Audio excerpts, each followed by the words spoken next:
আমরা যদি ভারতে চিকিৎসা করতে না যাই ওদের হাসপাতাল বন্ধ হয়ে যাবে। তাঁতের শাড়ি পরবে, ভারতের কোনো শাড়ি কিনবে না। ওরা যদি ভিসা বন্ধ করে দিতে চায় ওদের ক্ষতি হবে। হাসিনার জন্য যারা মায়া কান্না কাঁদে তারা বাংলাদেশের বন্ধু হতে পারে না। পশ্চিম বাংলাতে কি একটা রিপাবলিক বাংলা, তারা বলে বেড়ালো যে চট্টগ্রামকে ভারতের অংশ হিসেবে দাবি করতে হবে। এত সাহস কোথা থেকে পায় তারা? ডক্টর ইউনূস সাহেবকে সবাই সম্মান করি, শ্রদ্ধা করি। তাকে বিএনপি সহ বিভিন্ন রাজনৈতিক দল যারা নিরবচ্ছিন্নভাবে আন্দোলনে ছিল, সংগ্রামে ছিল, যাদের দলের আদর্শিক সন্তানরা আজকে ঝরে গেছে, জনির মতো, আজকে সুমনের মতো, ফরহাদের মতো, তারাও তো সমর্থন দিয়েছে। কেন আপনারা দুর্বলতা প্রকাশ করবেন? আমরা 18 কোটির দেশ। আরে আমরা যদি ভারতে চিকিৎসা করতে না যাই ওদের হাসপাতাল বন্ধ হয়ে যাবে।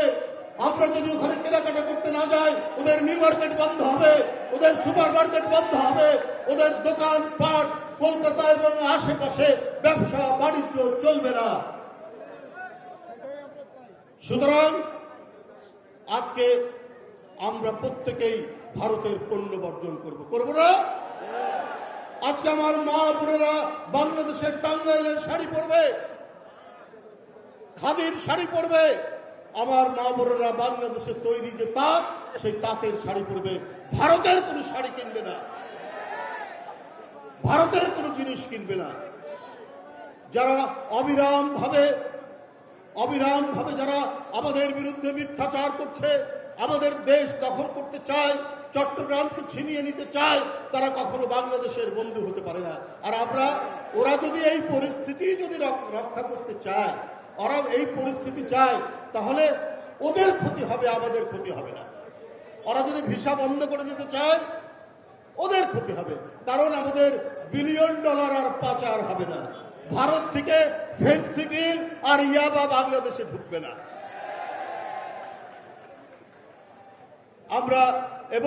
আমরা যে সমস্ত কৃষি পণ্য আমদানি করি, রসুন, আদা, পেঁয়াজ, আমরা যদি আমদানি না করি, আমাদের দেশের কৃষকরা, আমাদের দেশের মানুষরা তারা নিজেরা উৎপাদন বৃদ্ধি করবে, আদা বৃদ্ধি করবে, রসুনের চাষ করবে, কাঁচামরিচের চাষ করবে।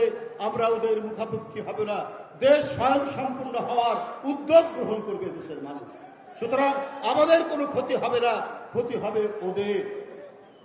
বন্ধুরা আমার, মাগরিব অত্যাসন্ন, আমি বক্তব্য দীর্ঘায়িত করব না। আমি শুধু এটুকুই বলতে চাই, আজকে 4 মাস পার হয়ে গেল। এই 16-17 বছরে যারা অদৃশ্য হয়েছে, গুম করা হয়েছে, সুমন ফরহাদের মতো এমপি ইলিয়াস আলী নেই, চৌধুরী আলম নেই, আরেকজন এমপি লাকসামের সাইফুল ইসলাম হিরু নেই, হুমায়ুন পারভেজ নেই, একেবারে জনপ্রতিনিধি থেকে শুরু করে এই তারুণ্যদীপ্ত সন্তানেরা তার মায়ের কোল থেকে অদৃশ্য করে নিয়েছে যে হাসিনা। সেই হাসিনাকে যারা ফিরিয়ে আনতে চায়, সেই হাসিনার জন্য যারা মায়া কান্না কাঁদে, তারা বাংলাদেশের বন্ধু হতে পারে না, বাংলাদেশের জনগণের বন্ধু হতে পারে না, তারা এই দেশের কোনো মঙ্গল কামনা করতে পারে না।